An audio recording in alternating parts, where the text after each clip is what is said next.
ధర్మవరంలో ఉగ్రవాదుల కలకమాలంటూ పెద్ద ఎత్తున చర్చ జరుగుతున్నటువంటి నేపథ్యంలో మరి నూర్ మొహమ్మద్ తమ్ముడు మనతో ఉన్నారు. ఏం చెప్తారు అసలు? ఏంటండి మీ అన్నకు మీకు ఏంటి ఇలాంటి అనుబంధం? రక్త సంబంధం ఇస్తారు సార్. మేము అన్న తమ్ములు ముగ్గురు. మేము చిన్నప్పటి నుంచి ఇక్కడే ఉండేది. ముగ్గురు మేము, అక్క ఒకరు, చెల్లెలు ముగ్గురు. మీ అన్న నూర్ మొహమ్మద్ ఎప్పటి నుంచి కనిపించారు? మంగళవారం సార్. ఏం జరిగింది? హోటల్కి వస్తారేమో అనుకున్నాను. హోటల్కి అంతా రాలేదు. మళ్ళీ మా అమ్మకి అడిగితే రాలేదప్ప రాత్రికి ఇంటికి అని. అంటే ఎవరు తీసుకెళ్లారు? అది ఎవరి పైన ఇది లేదు, మాకు కనపడలేదు. ఎట్టుకొని పోయినా వస్తారులే మధ్యలో అట్లా అనుకున్నాం. ఒక రోజు 2 రోజు. పెళ్ళి అయింది సార్. 4 పిల్లలు. ఒక పక్కన సందులో ఉన్నారు. ఎందుకు వాళ్ళకి ఏమైనా గొడవలు ఉన్నాయా మీ అన్నకును మీ వదిన వాళ్ళకి? ముందు ఉండే సార్, ఒక 3 నెలల ముందు. ఇప్పటికే పక్కనే ఉన్నారు వాళ్ళు. మా అన్న వచ్చి అమ్మ దగ్గర ఉన్నారు, మా వదిన పిల్లలు పక్కనే ఉన్నారు. ఇప్పుడు మీరుంటున్న ఈ ఇంట్లో కూడా పోలీసులు వచ్చారంటున్నారు. వచ్చిపోయారు.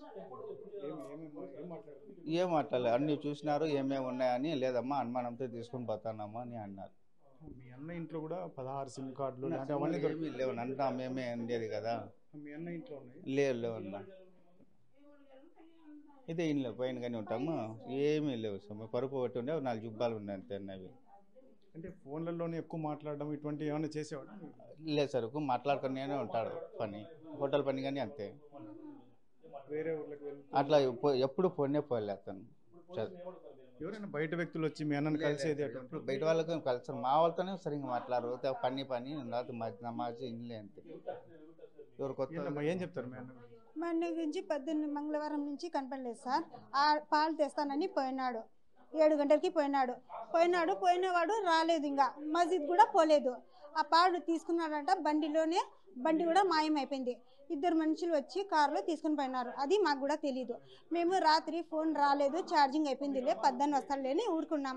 మళ్ళీ అయిపో హోటల్ నుంచి వచ్చి మీ అన్న రాలేదే పంపించండి అంటే చూస్తే మా అన్నయ్య పనుకోలేదు, రాలేదు రాత్రి నుంచి అని చూసినాం. ఫోన్ చేస్తే ఫోన్ స్విచ్ ఆఫ్ అని వస్తుంది. అప్పటికి అడిగితే లేదులేమ్మా మీ అన్నయ్య ఏమన్నా చిన్నపిల్లోడా, వస్తాడులే, ఏం భయపడొద్దు అని వాళ్ళు హోటల్ నుంచి పంపించినారు నన్ను. నేను మళ్ళీ మధ్యాహ్నం పోయినాను. పోతే ఎందుకమ్మా అట్లా తిరుగుతావు, ఏడ పోలే మీ అన్నయ్య వచ్చేస్తారు అన్నారు. నేను పోయినాను. పాలు తీసుకొని పోయినారు హోటల్ నుంచి.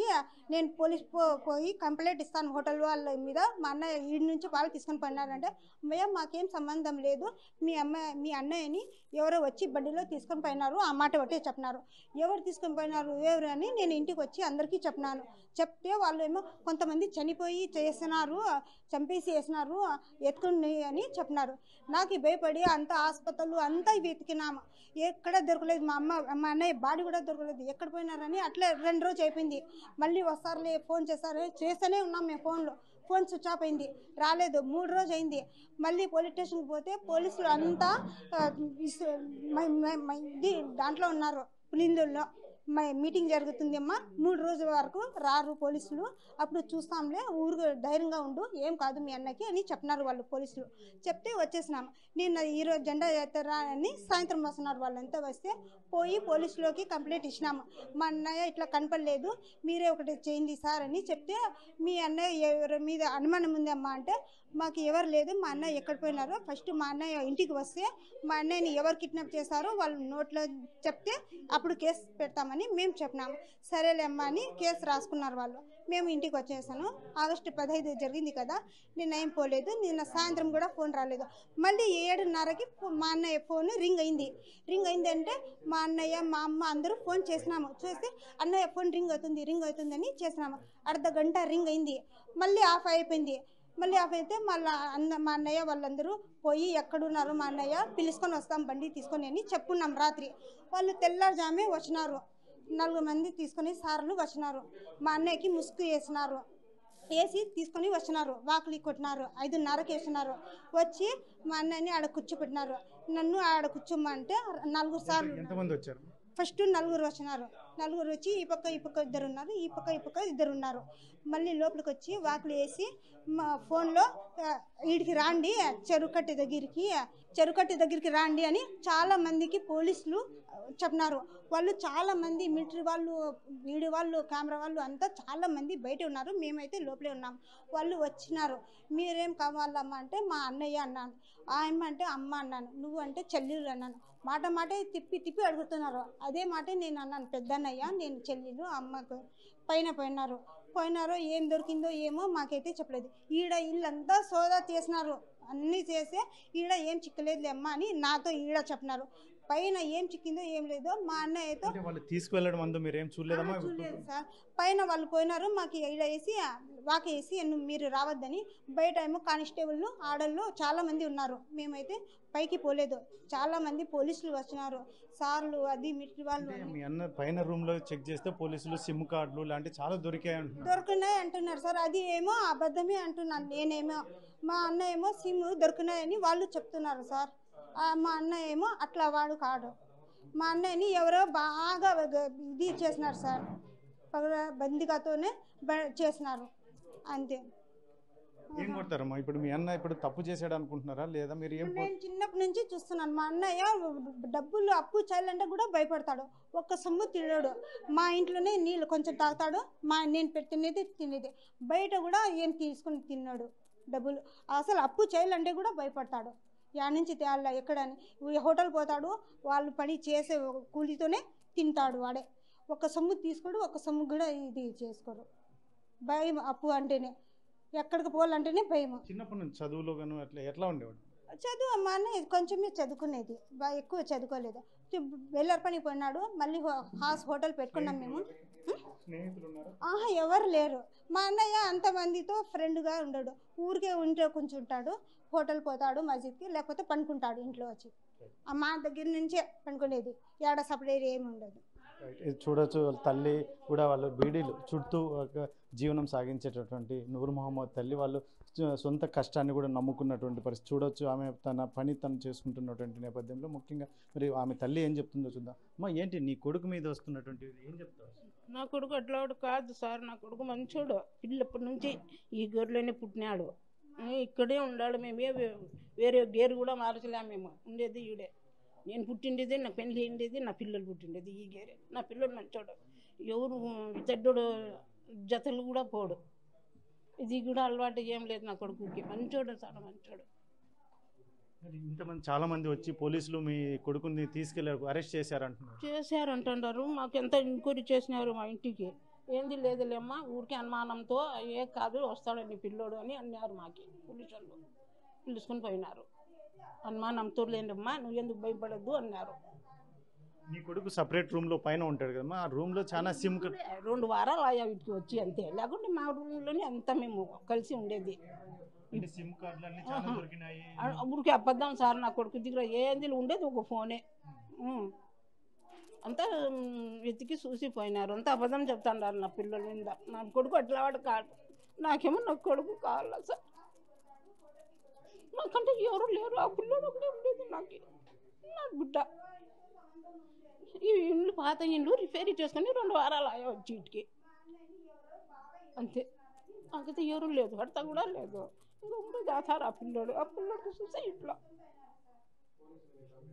ఇప్పుడు ఇంతమంది పోలీసులు వచ్చి వెతికారు కదమ్మా, అప్పుడు ఏమైనా తీసుకెళ్ళింది మీరు చూసి? ఏంది లేదని వాళ్ళే చెప్పిరి. ఫోన్లో ఎవరికో ఏంది లేదు అని చెప్పిరి. అక్కడ ఫోన్లో ఎవరికో అంతా చూసి అంతా కెమెరా చేసుకొని ఎంత సోదా చేసుకొని పోయినారు సార్. ఏంది దొరకలే. మళ్ళీ పిలుచుకొని పోయినారు మా పిల్లలకి. ఎందుకంటే లేదమ్మా ఎంక్వైరీ చేసి పంపిస్తాము, ఎంక్వైరీకి వచ్చినాము ఏమంతే అని చెప్పినారు మాకు. ఇప్పుడు నీ కొడుకుని వాళ్ళు పోలీసులు వెంట పెట్టుకుని వచ్చారు కదా, నీతో నువ్వు మాట్లాడలేదా నీ కొడుకుతో? మాట్లాడకిలే. వాడు మాకు మాట్లాడే, మేము వాళ్ళకి పక్కనే ఇద్దరు ఉన్నారు. మేము ఎందుకు మాట్లాడలేదు సార్. ఊరికి చూసినాం, ఇద్దరంతా నీళ్ళు ఇచ్చినాం తాగేకి. చూడొచ్చు ఇక్కడ మొత్తం మీద అయితే మాత్రం ఇక్కడ నూర్ మొహమ్మద్ ఉంటున్నటువంటి నివాసం తల్లి కానీ చెల్లి కానీ వాళ్ళ తమ్ముడు కానీ చెప్తున్నటువంటి నేపథ్యం. ఇక్కడ ఏదైతే ఉందో నూర్ మొహమ్మద్ అటువంటి ఇటువంటి కార్యక్రమాలు చేసే వ్యక్తి కాదు. చిన్నప్పటి నుంచి చాలా మంచి వ్యక్తి, చాలా కూల్గా ఉండే వ్యక్తి. అందులో ఏదైనా తను చేయాలన్నా కూడా ఎవరితో అయినా మాట్లాడాలని చాలా తక్కువగా మాట్లాడారు. ఫ్రెండ్స్ కూడా ఎవరు లేరు. కాబట్టి ఖచ్చితంగా ఒకరోజు వచ్చారు ఇక్కడికి పోలీసులు. అరెస్ట్ చేసిన తర్వాత మాకు ఎక్కడికి వెళ్ళాడు అని కొంచెం మాకు చాలా ఇబ్బందికరమైన పరిస్థితుల్లో నెలకొన్న నేపథ్యంలో పోలీసులను ఆశ్రయించినటువంటి నేపథ్యంలో మరి ఇక్కడైతే మాత్రం మాకు తర్వాత ఒకరోజు తెల్లవారుజామున చాలామంది పోలీసు అధికారులతో ఆయన తీసుకుని వచ్చి ఇక్కడ ఇంట్లో మొత్తం చూశారు. కాకపోతే ఏమీ లేవని చెప్పారు. కాకపోతే మా అన్న కానీ లేదంటే వాళ్ళ తల్లి చెప్తున్నటువంటిది ఒకటే, నా కొడుకు చాలా మంచి వ్యక్తి, ఎవరితోనూ ఇటువంటి అనుబంధాలు ఏమీ లేవు, అందులో మాట్లాడడం కూడా, ఎందుకంటే ఫోన్లు కావచ్చు ఇటువంటివన్నీ కూడా ఏమి ఉండేటివి కాదు. కాబట్టి ఇటువంటి పరిస్థితుల్లోనే మరి ఎందుకు ఇటువంటివి వచ్చాయో నా కొడుకు నాకు కావాలి. పోలీసులు అయితే మాత్రం మరి ఏం చెప్తారో, మా కొడుకుని వచ్చి ఇక్కడ మొత్తం ఎంక్వైరీ చేసిన నేపథ్యంలో కూడా ఇక్కడ ఏంటివి దొరకలేదని చెప్పారు. కాబట్టి బయటకైతే చాలా సిమ్ములు దొరికాయి అని చెప్పి అంటున్నారు. ఏం చెప్తారమ్మా, మీకు ఏమవుతారు? సార్ మాకి నా తమ్ముడు అట్లా పని చేయదు సార్. ఒకరికి జత పోదు, ఒకరికి అది ఏం లేదు. హోటల్ నమాజ్ ఇండ్లు తప్ప ఏం లేదు సార్. మాకు మా తమ్ముడు కావాలా సార్. మా పెద్దదికు ఎవరు లేదు సార్, మా నాన్నగానే లేదు, అతనే సార్. అట్లా పని చేయదు. 50 సంవత్సరం నుంచి ఇక్కడే ఉన్నాం సార్. మేము ఆ ఊరికి పోలేదు, ఆ పెళ్లి కన్నా పోదు సార్. పిలిస్తే కన్నా రాదు, నువ్వే పో అంటారు సార్. అట్లా పని చేయదు సార్ నా తమ్ముడు. మీ తమ్ముడు మీరున్నారమ్మా? పోలీసులు మొన్న తెల్లవారుజామున పిలుచుకొచ్చారు సార్. ఎవరికి మాట్లాడలేదు, ఇది లేదు సార్. వాళ్ళు వచ్చినారు అందరికీ. మా అమ్మకి ఒకటే మాట్లాడినారు సార్. అంతా తీసేసినారు. బీరువా ఫ్రిడ్జ్ అందరూ చూసినారు సార్. ఏం దొరకలేదని చెప్పినాను సార్. ఏం లేదు ఎంక్వైరీకి అని చెప్పినారు. ఇప్పుడు పోలీస్ వాళ్ళు వస్తేనే మాకు తెలిసింది సార్. అట్లా పిల్లర్ కదా, మా పిల్లడు అట్లా పిల్లర్ కాదు సార్. చాలా మంచివాడు సార్. ఒక జత కన్నా పోదు సార్. ఇంట్లో పైన రూమ్ లో మీ తమ్మునికి సంబంధించి చాలా దొరికే సిమ్ కార్డులు సార్. అది అబద్ధం, చూపిస్తాను సార్. 4 జత బట్టలు తప్ప ఏం లేదు సార్ నా తమ్ముడికి. 4 జత బట్టలు తప్ప ఏం లేదు సార్. అది కన్నా డబ్బులు కానీ వేసారు. మేమే ఆడబాబా బంగారం పెట్టి అది పెట్టి ఇండ్లు కట్టినాం సార్. బాడీకి ఆడ కడతారని హోటల్లో పని చేసుకుంటారు మా తమ్ముడు, అంతే సార్. ఏం కోరుకుంటున్నారమ్మా మీ తమ్ముడు? తమ్ముడు మాకు కావాలా సార్. అట్లా పనికి పోదు సార్. వాళ్ళ 4 పిల్లలు ఉన్నారు సార్. వాళ్ళకి మీరే సాయం చేయండి సార్. చిన్న పిల్లలు సార్. వాళ్ళకి నా తమ్ముడికి ఎవరు లేదు సార్. వాళ్ళకన్నా చూసి అట్లా పని చేయదు సార్ మా తమ్ముడు. నా తమ్ముడికి 4 పిల్లలు సార్.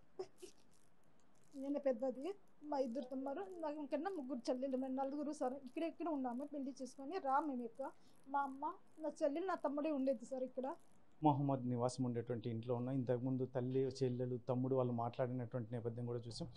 ఈ రూమ్లోనే పైన నూర్ మొహమ్మద్ ఉండేవాడు అని చెప్పేసి వాళ్ళ చెల్లెలు చెప్తున్నటువంటి నేపథ్యం. ముఖ్యంగా ఇక్కడికే పోలీసులు కూడా వచ్చి మొత్తం ఎంక్వైరీ చేసి దీంట్లో ఇక్కడ చాలా దొరికాయని పెద్ద ఎత్తున చర్చ జరుగుతున్నటువంటి నేపథ్యంలో సిమ్ కార్డులు కావచ్చు, ఇలాంటి నిషేధిత వస్తువులు దొరికాయని పెద్ద ఎత్తున చర్చ జరుగుతున్నటువంటి నేపథ్యంలో మళ్ళీ నూర్ మొహమ్మద్ అయితే ఇక్కడే నివాసం ఉండేవాడు. ఇక్కడే తను పైనకి వచ్చి పడుకోవడం, రెస్ట్ తీసుకోవడం వచ్చి ఇక్కడే ఉండేవాడు అని చెప్పేసి చెప్తున్నటువంటి నేపథ్యంలో మరి చూడవచ్చు ఇక్కడ ఏదైతే ఉందో ఏమీ దొరకలేదు అని ఆ బంధువులకి పోలీసులు చెప్పారంట. మరి ఆ బంధువులు చెప్తున్నటువంటి నేపథ్యం ముఖ్యంగా మరి ఏంటి ఇక్కడ నుంచి పోలీసులకి ఏం సమాచారం దొరికిందో మరి పోలీసులు ఇంతవరకు మనకు బయటికి ఎక్కడ చెప్పనటువంటి పరిస్థితి. ముఖ్యంగా ఇప్పటికైతే స్థానిక పోలీసులు చెప్తున్నది ఒకటే, మేము తొందరలో ఎంక్వైరీ చేస్తాం, ఎంక్వైరీ చేసిన తర్వాత పూర్వాపరాలు తెలియచేస్తామని స్థానిక డిఎస్పీ చెప్తున్నటువంటి నేపథ్యంలో మరి ఏంటి నూర్ మొహమ్మద్ పాత్ర ఏంటి అనేది తెలియాలి అంటే మాత్రం కాస్త వేచి చూడాలి. ముఖ్యంగా పోలీసులు అయితే పూర్తి వివరాలు తెలపాల్సి ఉంది. ఎన్ఐఏ బృందాలు వచ్చాయని ఒకవైపు, పోలీసులు అయితే అటువంటివి ఏమీ లేదు అని మరోవైపు ఇటు పెద్ద ఎత్తున చర్చ జరుగుతున్నటువంటి నేపథ్యంలో దాదాపు 4 రోజుల నుంచి ఇది 4 నుంచి 5 రోజుల నుంచి జరుగుతున్నటువంటి తతంగం. ముఖ్యంగా మొదట్లో కనిపించకపోతే మేము చాలా ఆందోళన చెందాం. మా అన్న కనిపించకపోతే పనిచేసేటటువంటి హోటల్ దగ్గరికి వెళ్ళాం. అక్కడ వాళ్ళు కూడా మా దగ్గరికి రాలేదని చెప్పడం వల్ల మేము తిరిగి స్టేషన్కి వెళ్ళి కేసు పెట్టి నమోదు చేయాలని చెప్పేసి అన్నప్పుడు పోలీసులు కూడా ఎవరు లేరు. ఈ మధ్య కాలంలో పులివెందులలో జరుగుతున్నటువంటి ఎన్నికలకు వెళ్ళారు, మీరు 2 రోజుల తర్వాత రావాలని చెప్పినటువంటి పరిస్థితి అని కూడా వాళ్ళు చెప్తున్నటువంటి పరిస్థితి. అయితే మరి మొత్తం మీద అయితే మాత్రం పోలీస్ అధికారులు కావచ్చు, ఎన్ఐ అధికారులు ఏం తెలుస్తారు అన్నది వేచి చూడాల్సిన అంశం. కానీ తమ్ముడు కానీ చెల్లెలు కానీ వాళ్ళ అక్క సొంతం కన్నీరు మున్నీరు అవుతున్నటువంటి నేపథ్యం. ముఖ్యంగా మా తమ్ముడు నూర్ మొహమ్మద్ అటువంటి వ్యక్తి కాదు కాబట్టి మాకు ఖచ్చితంగా న్యాయం చేయాలి. ఎందుకంటే ఎటువంటి పరిస్థితుల్లోనూ కార్యక్రమాలు చేసే వ్యక్తి కాదు. కాబట్టి దయచేసి మా తమ్ముడిని మాకు పోలీసులు అప్పగించాలని ఒకవైపు కోరుతున్నాను. మొత్తం మీద ఇంట్లో అయితే మొత్తం అన్ని బట్టలు కావచ్చు, బీరో కావచ్చు, అన్నీ ఓపెన్ చేసి చూశారు. అయినప్పటికీ ఏమీ దొరకలేదని చెప్పి వెళ్ళిపోయారు. కానీ మా తమ్ముడు వచ్చినప్పుడు కూడా మేము ఎవరు మాట్లాడడానికి కూడా వీలు లేదు. ఎందుకంటే పోలీసులు చాలామంది ఇంటి దగ్గరికి బయట చాలామంది ఉన్నారు, లోపలికి చాలామంది వచ్చారు. కాబట్టి ఇప్పుడైతే మాత్రం మా తమ్ముడు ఎప్పుడు చిన్నప్పటి నుంచి మేము చూస్తున్నాం కదా, మా వాడు అటువంటి వాడు కాదు అని వీళ్ళు చెప్తున్నటువంటి నేపథ్యంలో మరి పోలీసులు ఎంక్వైరీలో ఏం తేలుతుంది? ముఖ్యంగా పోలీసులు ఏం చెప్తారు? ఇప్పటికైతే పోలీసులు కూడా సమాచారం పెద్దగా చెప్పనటువంటి పరిస్థితుల్లో మరి రాబోయే కాలంలో ఎలా ఉంటుంది? నూర్ మొహమ్మద్ పాత్ర ఏంటి అనేది మనం తెలియాల్సి ఉంది.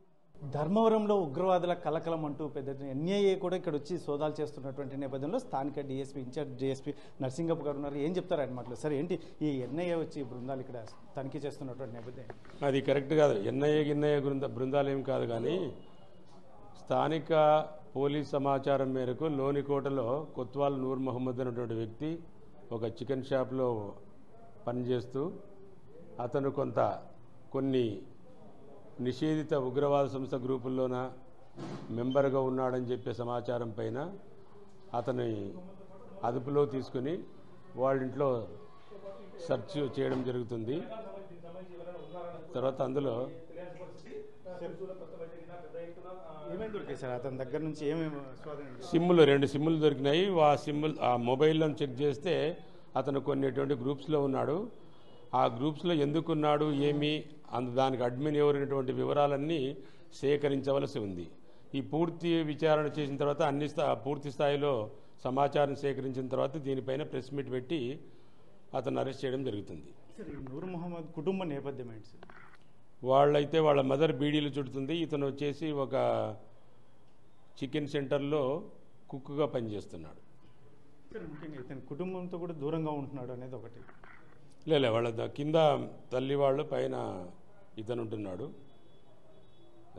అది అంటే కొంచెం నిషేధిత వస్తువులు కూడా దొరికాయి ఇక్కడ పోలీసులు వాళ్ళ ఇంట్లో పరిశీలించినప్పుడు అనేది. అంటే ఇతను వాట్సాప్ గ్రూప్లో ఉండడం అనేటువంటిది, అందులో ఆ వాట్సాప్ గ్రూప్లో కంటెంట్ని బట్టి ఇన్ఫ్లుయెన్స్ అయినాడు. ఆ ఇన్ఫ్లుయెన్స్ అయ్యి దానికి సంబంధించిన లిటరేచర్ లాంటివి కూడా సెక్యూర్ చేసుకునేటటువంటి ప్రాసెస్లో ఉంది. ఈలోగా మనకు సమాచారం రావడము అతను అదుపులో తీసుకుని విచారిస్తున్నాం. సార్, వాట్సాప్ గ్రూప్ అంటే that means India anti social media works, దాంట్లో ఆ గ్రూప్స్ కొన్ని banned Pakistan based social media groups అంటే వాట్సాప్ గ్రూప్స్ ఉన్నందువల్ల అది.